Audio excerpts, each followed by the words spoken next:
Mr. President.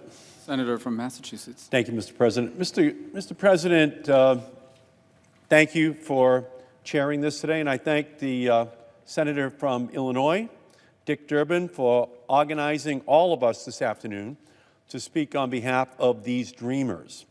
Your leadership has been critical in this fight for dignity and recognition for hundreds of thousands of wonderful young people who know no other home than the United States of America.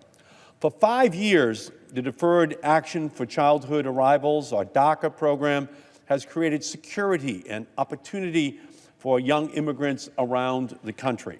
But now, the futures of some 800,000 young people, 7,900 of them in Massachusetts, are needlessly in jeopardy because President Trump has cold-heartedly repealed DACA. DACA has been a hugely successful program. It has provided so many young immigrants safety, security, dignity, respect, and opportunity. These are young people who study, who work, who live next door to us every single day. They are our friends, our neighbors, and our loved ones. I'd like to speak today for a few minutes about one of these DACA beneficiaries. And that person is 28-year-old Paula Sanchez, who came to the United States from Bolivia when she was 14 years old. Paula's father had passed away when she was just 8 years old. Her mother was in a wheelchair and unable to work. So, with her family facing hardship, Paula came to America to live with an aunt and uncle in New York. There, Paula worked in the manufacturing industry while getting high school education full-time, often getting home late at night and grabbing a few hours of sleep before getting up to head to school to do it all over again. In 2007, Paula graduated from high school and moved to my state of Massachusetts, where she's lived ever since. She now works 30 hours a week as a case manager while attending Bay State Community College full-time. She's been a model student, earning a 3.9 grade point average, and she hopes to enter the nursing school in January.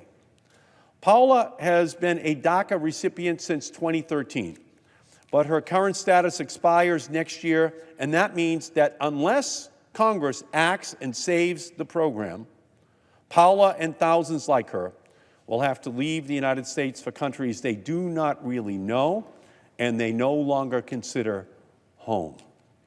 Paula's case, like many others, is even more difficult because she has a 4-year-old son, a child who is an American citizen by birth and has never known any other home than the United States.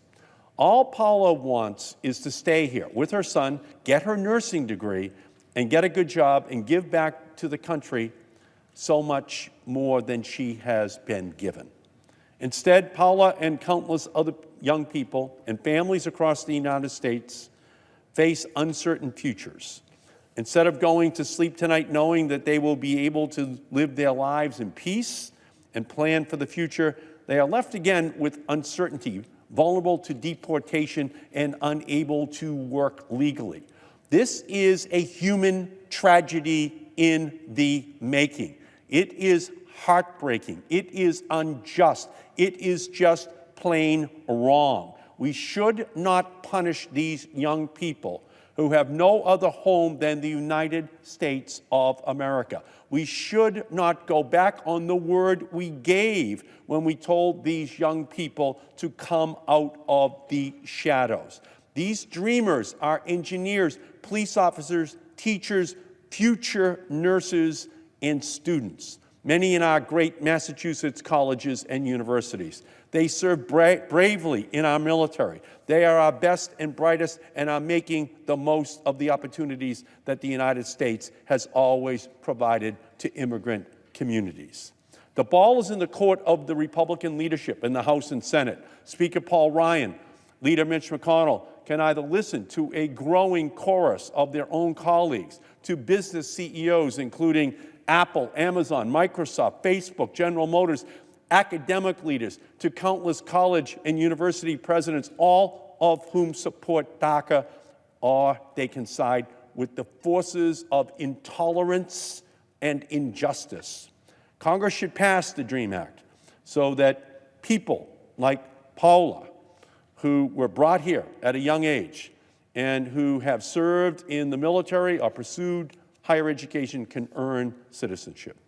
I urge everyone to listen to Dick Durbin, to listen to this chorus of voices from around our country. Protect these 800,000 young people.